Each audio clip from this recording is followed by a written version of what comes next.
It was a lush green wonderland with lakes, rivers, and more foliage than you could shake a palm frond at.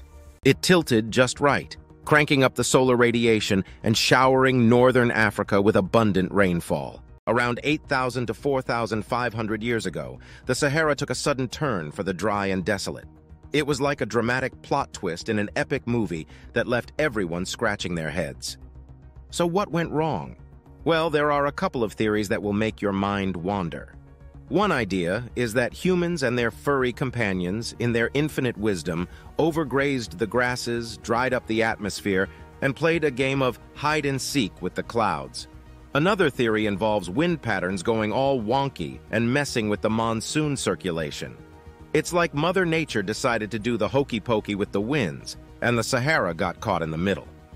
Before the Sahara turned into the desert we know today, it was home to an array of captivating creatures. We're not just talking about your regular backyard critters, we're talking dinosaurs. Recent discoveries have unearthed fossils of ferocious predators that roamed near a colossal river system during the Cretaceous period. Scientists have turned to our planetary neighbors for answers. Gravitational interactions with the Moon and the more massive planets decided to mess with Earth's axial rotation. This caused periodic changes in Earth's orbit, including a wobble in the Earth's axis every 23,000 years. And voila, the northern hemisphere got closer to the sun in the summer, creating what scientists call a northern hemisphere summer insolation maximum.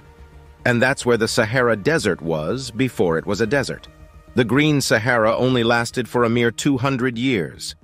The change in solar radiation was gradual, but the landscape's transformation was abrupt. The next northern hemisphere summer insolation maximum and the green Sahara are expected to make a comeback in around 10,000 years. Even if we magically stopped emitting those gases today, their levels would still rise by the year 12,000. Climate change will do its thing, even with our greenhouse gas hiatus. But here's the kicker. Paleoclimate research tells us that these green Sahara events happened way back in the day, like 23 million to 5 million years ago. Now, on the Joe Rogan show, Corsetti draws another parallel. Now we know that Sahara is a lost tropical paradise with an epic river network and a freshwater lake so massive it puts the North American Great Lakes to shame. We're talking Mega Lake Chad, a watery wonderland that covered a whopping 139,000 square miles. That's like taking all the Great Lakes, throwing them in a blender, and turning up the volume to 11. Now here's the twist. Atlantis, the legendary capital city, supposedly had a river flowing just north of it, or maybe right through it. This river, the Tom and Rassat River, allegedly snaked its way all the way to the Atlas Mountains in modern-day Morocco, and the fresh lakes in the Sahara could have played a role in the destruction of Atlantis as well. But despite these mind-boggling similarities, we've got to keep our skeptical hats on. There's no concrete evidence that Atlantis lies beneath the eye of the Sahara. Sure, the Eye of the Sahara is a mind-blowingly ancient formation born hundreds of millions of years ago, but that doesn't necessarily mean it's hiding the lost city of Atlantis. We've got some major inconsistencies here. For starters, Atlantis was described as an island surrounded by water, while the Eye of the Sahara sits solidly on a continental plate, which isn't the same as having great freshwater lakes. And then, there's the whole time and archaeological puzzle.